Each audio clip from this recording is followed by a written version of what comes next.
அனைவருக்கும் வணக்கம். கடகராசிக்காரர்களுக்கு சூரிய கிரகணம் நடைபெறக்கூடிய வேளையில் சூரிய கிரகணம் அன்று சூரியன் வலுவிழக்கும் தருணமாக பார்க்கப்படுகிறது. அதிலும் குறிப்பாக ராசியின் அதிபதியான சந்திரனுக்கு நட்பு கிரகமாக இருப்பவர்தான் சூரியன். அவர் வலுவிழக்கும் தருணமாக இருப்பதால் அதிக கவனத்துடன் இருக்க வேண்டும். எளிய பரிகாரத்தின் மூலம் வளமான வாழ்க்கையை உருவாக்கி கொள்வதற்கான நல்ல வாய்ப்பு அமைவதோடு மட்டுமல்லாது வீட்டில் உள்ள இந்த 4 பொருட்கள் போதும் வளமான வாழ்க்கையை அமைத்து கொள்ள முடியும் என்று சொல்லக்கூடிய வகையில் எந்தெந்த விஷயங்கள் அமைந்துள்ளன என்பதை சற்று விரிவாக பார்க்கலாம். பொதுவாக சூரிய கிரகணம் சந்திர கிரகணம் என்பது சூரியனை பழிவாங்கும் நிகழ்வாகவும் சந்திரனை பழிவாங்கும் நிகழ்வாகவும் பார்க்கப்படுகிறது. நிழல் கிரகமான ராகு கேதுவின் பழிவாங்கல், சாயா கிரகமான நிழல் கிரகமான ராகு கேதுவின் பழிவாங்கல் நிகழ்வாக பார்க்கப்படுகிறது. கிரகணத்தின் போது இறைவனினுடைய ஆற்றலுமே குறையும் ஒரு தருணமாக பார்க்கப்படுகிறது.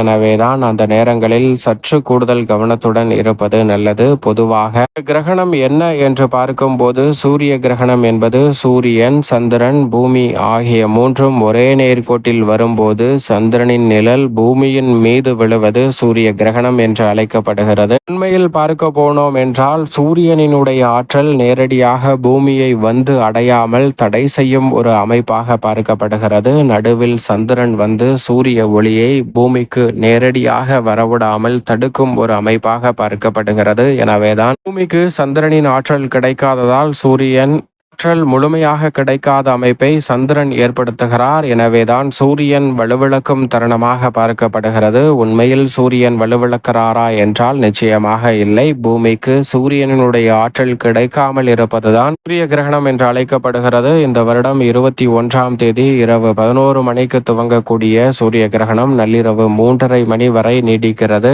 இந்த நேரங்களில் அதிக கவனத்துடன் இருப்பது நல்லதாக அமையும். என்ன செய்ய வேண்டும், என்ன செய்யக்கூடாது என்பதையும் விரிவாக பார்க்கலாம். அதேபோன்று சந்திர கிரகணம் என்று அழைக்கப்படுவது சந்திரனை வலுவிழக்கும் தருணமாக பார்க்கப்படுகிறது. சூரியன், பூமி, சந்திரன் ஆகிய மூன்றும் ஒரே நேர்கோட்டில் வரக்கூடிய வேளையில் சூரியனினுடைய ஒளி நேரடியாக சந்திரனின் மீது பட்டு சந்திரன் பிரதிபலிப்பார். ஆனால் சூரியனின் ஒளி நேரடியாக சந்திரனுக்கு கிடைக்க இயலாத வகையில் பூமி வந்து சூரியனின் ஒளியை மறைக்கிறார். எனவே பூமியின் நிழலானது சந்திரனின் மீது விழுகிறது. அது சந்திர கிரகணம் என்று அழைக்கப்படுகிறது. சந்திரனின் ஒளிரும் தன்மை குறைவதால் சந்திரன் வலுவிழக்கும் தருணமாக பார்க்கப்படுகிறது. இந்த இரு கிரகணம் என்பதும் நிச்சயமாக வானில் நடைபெறக்கூடிய அதிசய நிகழ்வாக பார்க்கப்படுகிறது.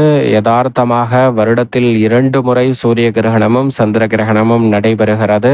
2 முறைகளிலும் இறைவனும் வலுவிழக்கும் தருணமாக பார்க்கப்படுகிறது. எனவே கிரகணம் துவங்குவதற்கு முன்கூட்டியே ஆலயங்கள் மூடப்பட்டுவிடும். மட்டுமல்லாது மகாலய அமாவாசையும் வருகிறது சூரிய கிரகணத்தின் போது. அதே வேளையில் மறுநாள் நவராத்திரி பண்டிகை துவங்கும் தருணமாகவும் அமைந்திருக்கிறது. எனவே கிரகணம் நடைபெறக்கூடிய வேளையில் கவனத்துடன் நிச்சயமாக இருந்தால் பல சிரமங்கள் உங்களை விட்டு விலகும். இந்த கிரகணம் நடைபெறக்கூடிய நேரத்தில் கிரகநிலைகளின் அமைப்பு இந்த வருடத்தில் எப்படி இருக்கிறது என்று பார்க்கும்போது மிக வலுவாக வெற்றிக்கே உரித்தான 3ஆம் இடத்தில் சூரியனும் சந்திரனும் வலுவாக சஞ்சரிக்கக்கூடிய இந்த வேளையில் அவர்களுடன் இணைந்து உச்சம் பெற்ற அமைப்பில் வித்யாகரகரான புதனும் பலம் பெறுகிறார். சூரியன், சந்திரன், புதன் ஆகிய 3 கிரகநிலைகள் 3ஆம் இடத்தில் வலுவாக சஞ்சரிப்பதோடு மட்டுமல்லாது கிரகணம் முடிந்ததற்கு பிறகு வளர்பிறை சந்திரனாக மாறக்கூடிய சந்திரன் சுகஸ்தானத்திற்குள் நுழைய போகிறார். எனவே நன்மை நிறைவாக கிடைக்கும் ஒரு தருணமாக உறுதியாகவே இந்த வேளை அமைய போகிறது. 2ஆம் இடமாகிய சுகஸ்தானத்தில் மோட்சக்காரகரான கேது வீற்றிருக்கக்கூடிய வேளையில் மிகவும் வலுவாக இந்த தருணத்தில் அபரிவிதமான மாற்றத்தை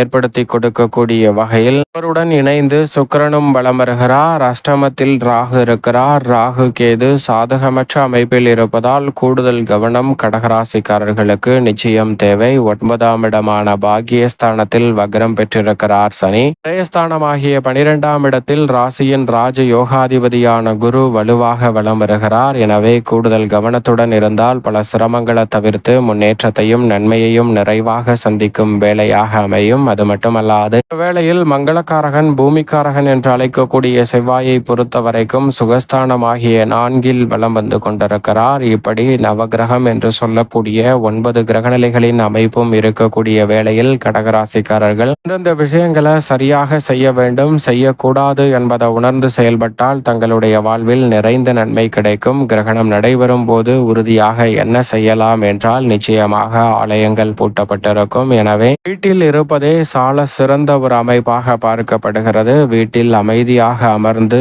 தியானம் செய்யலாம். இறைவனை நோக்கி, உங்களுடைய இஷ்ட தெய்வத்தை நோக்கி வழிபாடு செய்யுங்கள். எந்த ஒரு தெய்வமாக இருந்தாலும் தெய்வத்தின் நாமத்தை உச்சரிப்பதால் உங்களுடைய வாழ்வில் நிறைந்த பலன் கிடைக்கும். நிச்சயமாக கிரகணம் நடைபெறக்கூடிய நேரத்தில் இந்த தியானமும் வீட்டில் இருப்பதும் சிறந்தது. அது மட்டுமல்லாது கிரகண தோஷங்களை குறைக்கக்கூடிய தர்ப்பை மற்றும் துளசி ஆகிய 2 பொருட்களையும் உடன் வைத்திருப்பது கிரகணத்தின் போது ஏற்படக்கூடிய பாதிப்புகளை முற்றிலுமாக குறைக்கும். முழுமையாகவே கிரகணம் நடைபெறும் போது இந்த 2 பொருட்களையும் கையில் வைத்திருப்பது நிறைந்த நன்மையை கொடுக்கும். அது மட்டுமல்லாது என்ன செய்யக்கூடாது என்று பார்த்தால், நிச்சயமாக கூர்மையான ஆயுதங்கள் உபகரணங்களை பயன்படுத்தி செயல்படக்கூடிய பணிகளை நிச்சயமாக தவிர்க்க வேண்டும். முழுமையாக இந்த கிரகணம் நடைபெறும் நேரம் முழுவதுமே தவிர்ப்பது நல்லது. இரவு நேரம் என்றாலும் கூட இரவு நேர பணி மற்றும் வெளிநாடுகளில் பணியாற்றக்கூடியவர்கள் சற்று கவனத்துடன் இருங்க. அது மட்டுமல்லாது இந்த வேளையில் உணவு சமைத்தல், காய்கறிகளை வெட்டுதல் போன்ற பணிகளை நிச்சயமாக தவிர்க்க வேண்டும். பல்வேறு வகையான சமையல் ரீதியான பணிகள் எதையும் நிச்சயமாக கட்டாயமாக மேற்கொள்ளக்கூடாது. பயணங்கள் மேற்கொள்வதை தவிர்க்க வேண்டும். அந்த நேரத்தில் பயணங்களை துவங்குவதை அறவே தவிர்ப்பது நல்லது.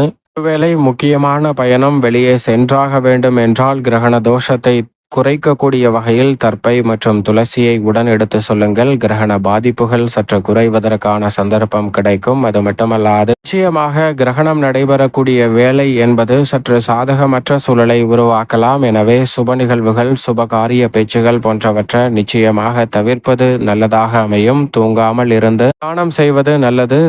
ஒருவேளை ஓய்வெடுத்தாலும் பெரிய அளவுல பிரச்சனை இல்லை. அது மட்டுமல்லாது உங்களுடைய தனிப்பட்ட வேலைகளை மேற்கொள்ளக்கூடாது. வெட்டுதல், முடி வெட்டுதல், முடி சீவுதல் போன்றவற்றை நிச்சயமாக மேற்கொள்ளக்கூடாது. பல் துவக்குதல் போன்ற காரியங்களையும் இந்த வேளையில் மேற்கொள்வதை அறவே தவிர்ப்பது நல்லதாக அமையும். அதைவிட மிக குறிப்பாக வெளியில் சுற்றுவதை நிச்சயமாக தவிர்ப்பதை நிறைந்த நன்மையை கொடுக்கும். குறிப்பாக இந்த வேளையில் சூரிய கிரகணத்தை வெறும் கண்களால் பார்ப்பதையும் தவிர்ப்பது நல்லது. சந்திர கிரகணத்தை வெறும் கண்களால் பார்க்கலாம். ஆனால் சூரிய கிரகணத்தை பார்ப்பதால் கண்களுக்கு பாதிப்பு ஏற்படும். எனவே சூரிய கிரகணத்தை பார்ப்பதை நிச்சயமாக தவிர்த்திடுங்க.